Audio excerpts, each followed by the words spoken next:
स्वागत है आपका आज वीडियो में। कैसे हैं आप लोग? आशा करता हूं कि अच्छे होंगे। काफी लोग के मन में जरूर क्वेश्चन होगा कि देखो यार, सब कुछ तो ठीक ठाक चल रहा था, मतलब अगर कंडीशन देखी जाए ना, एक्सटर्नल इंटरनल मतलब अगर भारत की कंडीशन देखी जाए, इंडियन इकोनॉमी और इंडियन कंपनीज की बात किया जाए, क्वार्टर फोर के रिजल्ट्स की बात किया जाए, ठीक ठाक दिख रहे थे। लेकिन ऐसा क्या हुआ कि बाजार में आज काफी गिरावट या पैनिक माहौल देखने को मिला। उसके पीछे बात करेंगे क्या इंपॉर्टेंट रीजन है। और सबसे अच्छी बात है, दो वेबसाइट आज आपके सामने प्रेजेंट करने वाला हूं मैं, जहां मैं खुद स्टॉक एनालिसिस करता हूं, जहां मैं खुद देखता हूं कि इंट्राडे स्कैनर कहां यूज कर सकते हो, जहां मैं एनालाइज करने की कोशिश करता हूं कि आने वाले समय में आप स्विंग के लिए कौन से स्टॉक पे आप टारगेट बना सकते हो, कैसे एनालाइज करते हो। दो वेबसाइट के बारे में बताऊंगा, वो आपके लिए सरप्राइज होने वाला है, तो वीडियो बड़ी इंपॉर्टेंट रहने वाली है। और खासकर आपके म्यूचुअल फंड के पोर्टफोलियो चेकआउट करेंगे। ट्रम्प साहब का लेटेस्ट वॉर, क्या उन्होंने ऐसा कह दिया कि जिसके कारण काफी लोग डर का माहौल बना हुआ है, उसको लेके बात करने वाले। लेकिन सबसे पहले जो हमारे साथ ट्रेडिंग कर रहे हैं, ऑप्शन ट्रेडिंग, फ्यूचर्स ट्रेडिंग, उनके लिए सबसे पहले कल का अहम लेवल जानना बहुत जरूरी है। आज की बात करें, निफ्टी जो क्लोजिंग था 25,213, it was the closing. 120 point की एक प्रॉफिट बुकिंग निफ्टी में देखने को मिला है। इसको गिरावट नहीं बोलेंगे, डेफिनेटली प्रॉफिट बुकिंग बोलेंगे। अब यहां कंडीशन देखो, आप मार्केट अगर रेंज देखोगे ना, दो important resistance and support draw करने की कोशिश करेंगे। 25,602 एक इंपॉर्टेंट रेजिस्टेंस आप यहां बिल्कुल ड्रॉ कर लो। देखो, जो लोग ट्रेडिंग कर रहे हैं उनके लिए मैं बता रहा हूं, एक इंपॉर्टेंट रेजिस्टेंस रहेगा 25,602। और हालांकि कल तो सेंसेक्स एक्सपायरी रहेगी, लेकिन डेफिनेटली जो ट्रेडिंग निफ्टी में कर रहे हैं वो कर सकते हैं। 25,602 का इंपॉर्टेंट लेवल है। दो बार यहां देखा जाए तो बायर्स ने काफी कोशिश की मार्केट को ऊपर ले जाने की, लेकिन इंपॉर्टेंट रेजिस्टेंस बना है। तो अगर 25,600 क्रॉस करता है, 25-50 पॉइंट के लिए आप ट्रेड ले सकते हो। कॉल साइड समझ में आया। अब इंपॉर्टेंट है पुट साइड की बात करेंगे तो जी हां, 25,400 का एक इंपॉर्टेंट, एक अहम सपोर्ट है। अगर इसको मार्केट तोड़ता है, डेफिनेटली आप पोजीशन अपनी शॉर्ट ले सकते हो, मतलब हमें ट्रेड लेना पड़ेगा पुट साइड।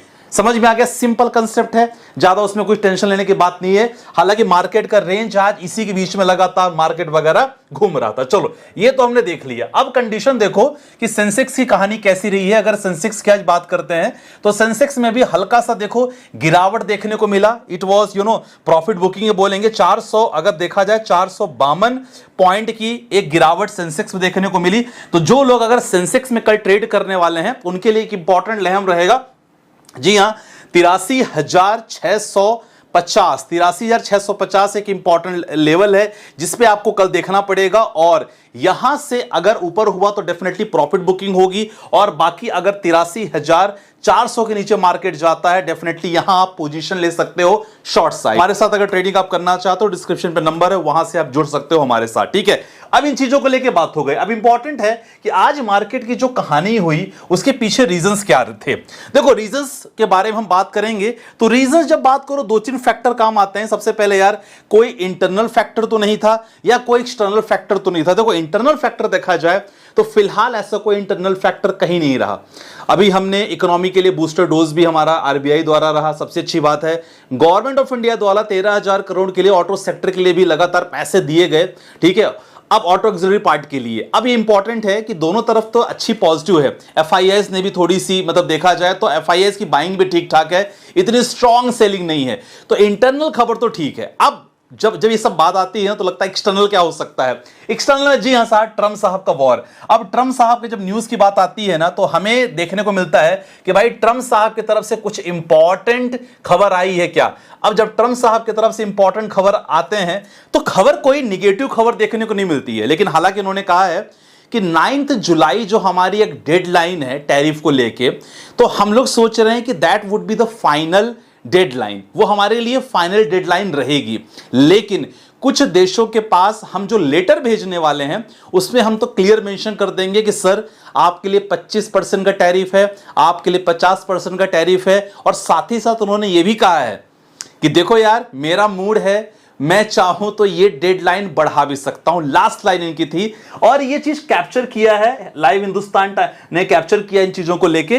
तो कहने का क्या मतलब, यहां कहने का मतलब कि अनसर्टेनिटी अभी भी रह सकती है। 9 जुलाई को जो टैरिफ का एक क्लोजिंग डेट है, मतलब एक कैसे डेडलाइन डेट है, उसको लेके मार्केट हल्का सा रिएक्ट कर रहा है।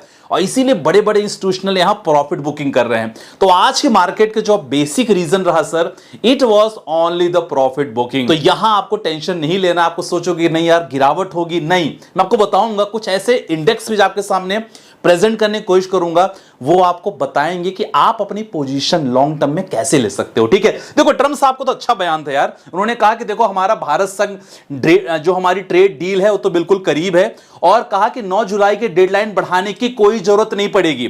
क्लियर, उन्होंने ये भी कहा है। और उन्होंने क्या कहा है, मुझे नहीं लगता कि मुझे डेडलाइन बढ़ाने की जरूरत पड़ेगी। हालांकि उन्होंने ये भी जोड़ा कि अगर चाहें तो बढ़ा सकते हैं। तो देखो ट्रम्प साहब हैं, कुछ भी हो सकता है। बहुत देशों के साथ 25% की टैरिफ देंगे। उन्होंने कहा कि मैं तो चाहूंगा इसे छोटा कर दिया जाए, सभी को हम पत्र भेजेंगे और लिखेंगे कि भाई साहब आप 25% आपको टैरिफ देना पड़ेगा। भारत के साथ उन्होंने कहा कि डील जो हमारी बहुत क्लोज होगी, और बाकी चीजों के लिए कहा कि देखो हम लोग बहुत अच्छे प्रस्ताव लेके आ रहे हैं और उम्मीद जता रहे हैं कि बहुत जल्दी यह प्रक्रिया क्लोज हो जाएगी। बाकी चीजें, बाकी चीन के साथ, जापान के साथ, पाकिस्तान के साथ उनका अलग माहौल चल रहा है जो भी है। तो कहानी का क्या मतलब कि उनके मन में अगर 25% का टैरिफ उन्होंने मेंशन किया किसी देशों के लिए, तो डेफिनेटली यहां कर सकते हैं।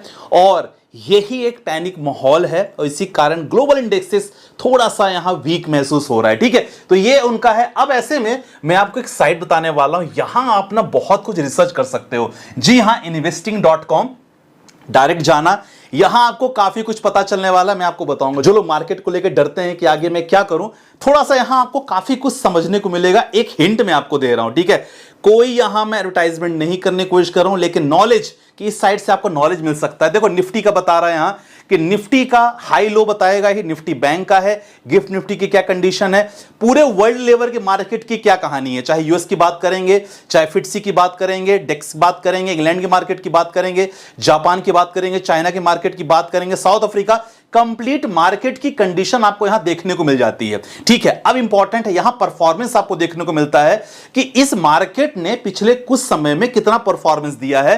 1 मंथ की बात करेंगे, 1 ईयर की बात करेंगे, 3 साल। अब 3 साल की अगर बात करोगे, देखो यहां निफ्टी 50 ने 60% का रिटर्न दिया है, बैंक निफ्टी ने 71% का रिटर्न, 95% यूएस टेक 100। तो ऐसे में कुछ ईटीएफ में आप यहां जोर लगा सकते हो कि यार उस ईटीएफ में हम प्लान कर सकते हैं निवेश करने का। ठीक है, अब हिंट दे रहा हूं, बाकी समझदारों के लिए इशारा काफी है। 87% डैक्स, अब इसको लेके बहुत सारे ईटीएफ हैं, आप उसमें निवेश कर सकते हो। ठीक है, तो इससे आपको यह पता चलेगा। टेक्निकल में जब यहां क्लिक करोगे ना, तो आपको बताएगा कि मार्केट का ट्रेंड कैसा है, डेली, वीकली, मंथली ट्रेंड कैसा है। देखो यहां निफ्टी का क्या है, स्ट्रॉन्ग बाइंग है, प्रॉफिट बुकिंग तो हो रही है, लेकिन मैक्सिमम जो इंस्टीट्यूशनल हेड्स है ना, वो उनका ट्रेंड पॉजिटिव बाइंग साइड ही है। देखो strong buying, strong buying, strong buying, daily, weekly और मंथली की बात करें, बैंक निफ्टी भी वही है, गिफ्ट निफ्टी की बात करेंगे, यूएस की बात करोगे तो देखो स्ट्रॉन्ग सेल, एसएमपी 500 विक्स की बात करेंगे, अमेरिकन बाजार स्ट्रॉन्ग सेल का है बता रहा है, डैक्स बता रहा है, एफसीमी बता रहा है, ईएक्स बता रहा है, इंग्लैंड का मार्केट बता रहा है, आप देख सकते हैं फिटसी। तो ये चीजों को लेकर आपको यहां पता चलेगा। यहां क्या पता चलेगा कि सर अभी करंट में क्या देखा जाए, फिलहाल में मोस्ट एक्टिव स्टॉक्स कौन थे, गेनर्स कौन थे, लूजर कौन से थे आज के मार्केट में। गेनर्स पे आप डायरेक्टली टारगेट करके बिल्कुल मॉर्निंग आवर्स में आप यहां एज ए इंट्राडे प्लान कर सकते हो, काफी लोग करते भी हैं ये चीजों के लिए। और क्या हेल्प मिलेगी आपको, स्टॉक स्क्रीनर है, सबसे शानदार है स्टॉक स्क्रीनर। कभी एनालाइज करने की कोशिश करना, सीखने की कोशिश करना कि आपको क्या क्या मिलता है। देखो स्टॉक स्क्रीनर में आप जाओगे तो आपको काफी कुछ पता चलने वाला है, हर स्टॉक के बारे में डिटेल यहां मेंशन है। ठीक है, अब स्टॉक के बारे में इनसाइट्स और टेक्निकल भी आप डायरेक्टली पता कर सकते हो कि अभी स्टॉक का क्या टेक्निकल एनालिसिस चल रहा है। देखो स्ट्रॉन्ग बाइंग देख सकते हैं कि बहुत सारे स्टॉक डिटेल मेंशन है, उनका क्या ट्रेंड है, वीकली है, मंथली है, लास्ट ट्रेडेड प्राइस है, कंटिन्यू आपको देखने को मिल सकता है। ठीक है, एक और वेबसाइट जहां पास आप काफी चीजें पता कर सकते हो कि करंट मार्केट कंडीशन क्या है, मार्केट ग्रीड है कि मार्केट फियर है, क्या है, उसके अकॉर्डिंग अपनी पोजीशन वगैरह बना सकते हो। जी हां, इंट्राडे स्क्रीनर, यही बहुत अच्छी साइट है, इसमें एक्सप्लोर करने की कोशिश करना। देखो यहां बता रहा है कि मार्केट कंडीशन अभी क्या है, मार्केट कंडीशन अभी ग्रीड है, मतलब लोग यहां इन्वेस्टिंग करने से रुक नहीं रहे हैं। ये आप देख सकते हैं, ये मार्केट फियर इंडेक्स है, फियर एंड ग्रीड इंडेक्स है। और बाकी ओवरऑल आज के टॉप गेनर्स कौन थे, overall sector overview, bank Nifty consumption Nifty Goyal, ये भी लगभग देखा जाए ऑटोमोबाइल सेक्टर, कंस्ट्रक्शन यहां पास काफी डाउन था। तो ये चीज लगातार आप चेकआउट कर सकते हैं। न्यूज वगैरह लगातार यहां आती है, FIS DIS की एक्टिविटी आपको पता चलेगी, टॉप गेनर्स, और यहां पास बहुत सारी चीजें आपको देखने को मिलेगी। खासकर इंट्राडे वाले ऑप्शन पे जाओगे तो यहां भी आपको काफी कुछ सीखने को मिलेगा। ठीक है, चलो ये चीज तो हमने देख लिया। आपको कंटेंट पसंद आ रहा होगा प्लीज वीडियो को लाइक कर देना। नेक्स्ट हमने एक टॉपिक लिया था कि किस सेक्टर में प्रॉफिट बुकिंग शुरू हो रही है। जी हां, वो है हमारा डिफेंस सेक्टर। तो डिफेंस सेक्टर में और खासकर PSU सेक्टर अभी प्रॉफिट बुकिंग चल रही है। तो इसका मतलब ये नहीं कि इनका ट्रेंड खत्म हो जाएगा। आपको अपना पोर्टफोलियो को डाइवर्सिफाई बहुत करना बहुत जरूरी है। बाकी जिनको डर लगता है डेफिनेटली वो प्रॉफिट बुकिंग कर सकते हैं। 20-30% पे आप चल रहे हो, डेफिनेटली आपको प्रॉफिट बुकिंग करना चाहिए। ठीक है, चलो अब आपके क्वेश्चन ले लेते हैं, काफी क्वेश्चंस हैं। चलो पहला क्वेश्चन है सर, संदीप जी राम राम, सुरेश जी हैं, पोर्टफोलियो रिव्यू कर लीजिएगा। SBI कॉन्ट्रा फंड 2000 का है, हेल्थ केयर अपॉर्चुनिटी 1000, इंफ्रास्ट्रक्चर दोनों ने सेक्टोरियल लिया है, मैग्नम ठीक है, निप्पॉन इंडिया स्मॉल कैप ठीक है, पराग पारिक ओके है, उन्होंने लमसम किया है, मोतीलाल ओसवाल मिड कैप में, क्वांट इसमें किया है 1000 और लमसम किया है। इन दोनों में से कोई एक ही फंड आप रखो, 1000 रखो, बाकी जो बचता है उसको कॉन्ट्रा में इन्वेस्ट कर दो, बाकी ओके है। अगला क्वेश्चन है, रिव्यू पोर्टफोलियो कर लीजिएगा। Parag Parikh flexi cap 2000, Motilal 2000, momentum ठीक है, prudential nifty small cap, SBI small cap चलने दो, कोई दिक्कत वाली बात नहीं है। फंड में से कौन सा चेंज करो, नहीं चेंज करने की जरूरत नहीं है। आप फ्यूचर में जब इन्वेस्ट करो कोशिश करना इसी फंड में आप इन्वेस्ट करो। ठीक है, अगला क्वेश्चन आते हैं, भाई kindly review my portfolio. Motilal Oswal का mid and large cap fund direct growth में 15,000 वन टाइम कर दिया है, कोई बात नहीं, फंड अच्छा है। मोतीलाल ओसवाल का mid cap fund 2000 SIP, suggest me which fund can I add my portfolio, I want to invest more money.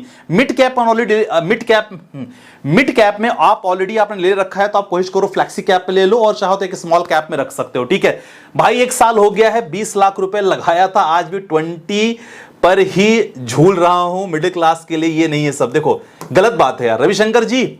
Middle class तो यही चूक जाती है, मिडिल क्लास के पास पेशेंस तो होता नहीं है, मैंने चीज बहुत अच्छे से देखा है। तो ऐसे में मार्केट अगर आपका पेशेंस की परीक्षा ले रहा है ना, डेफिनेटली आपको यहां अगर लॉन्ग टर्म में आप नहीं बनो रहोगे, आप निकल जाओगे, बाद में आपको रिग्रेट होगा कि मैं क्यों निकल गया। इस मार्केट में ऐसा भी हुआ है, आप निफ्टी 50 का रिकॉर्ड चेक कर लेना। लास्ट 1 ईयर में निफ्टी ने पैसा नहीं दिया, लास्ट 2 ईयर में निफ्टी 50 ने पैसे नहीं दिए, लेकिन आने वाले अगर 5 सालों का रिकॉर्ड चेक करोगे तो निफ्टी 50 ने अच्छे रिटर्न्स दिए हैं। तो उसको भी एस्टिमेट जो एक लॉस चल रहा था लोगों का, उसको निफ्टी 50 ने बहुत अच्छे से रिटर्न बना के दिया है। तो पेशेंस तो रखना पड़ेगा अगर आप इंडियन मार्केट में निवेश करते हो, और ये मार्केट सचमुच परीक्षा लेता है, आप मानो ना मानो। और अगर आपके पास देखो, ये आपकी गलती है कि आपने एक साथ 20 लाख लगाया। वैसे भी अगर देखा जाए तो लास्ट 1 ईयर में मार्केट तरफ से उतना अच्छा रिटर्न नहीं मिला है, लेकिन इंपॉर्टेंट है यहां आपको रुकना पड़ेगा, समझना पड़ेगा, और जब भी मार्केट में गिरावट हो पूरा निवेश नहीं करना, थोड़ा थोड़ा करना है। तो आज की वीडियो में बस इतना ही, आशा करता हूं कि समझ में आया होगा। ओवरऑल मेरे तरफ से जो सिग्नल है ये अभी पॉजिटिव है, कोई टेंशन की बात नहीं है यार। अब देखना मार्केट वापस तेजी होगी, थोड़ा बहुत ऊपर नीचे होता रहेगा, इसको लेकर टेंशन नहीं लेना है। निवेश लगातार करते रहो, पोर्टफोलियो रिलेटेड कोई भी इंफॉर्मेशन हो, स्टॉक रिलेटेड इंफॉर्मेशन हो, डेफिनेटली जुड़ जाना। सब्सक्रिप्शन प्लान नीचे मेंशन है, व्हाट्सएप पे संपर्क कर सकते हो डायरेक्टली। बाकी मैं तेरे स्टूडियो के साथ, बाय बाय, टेक केयर, जय हिंद गाइस।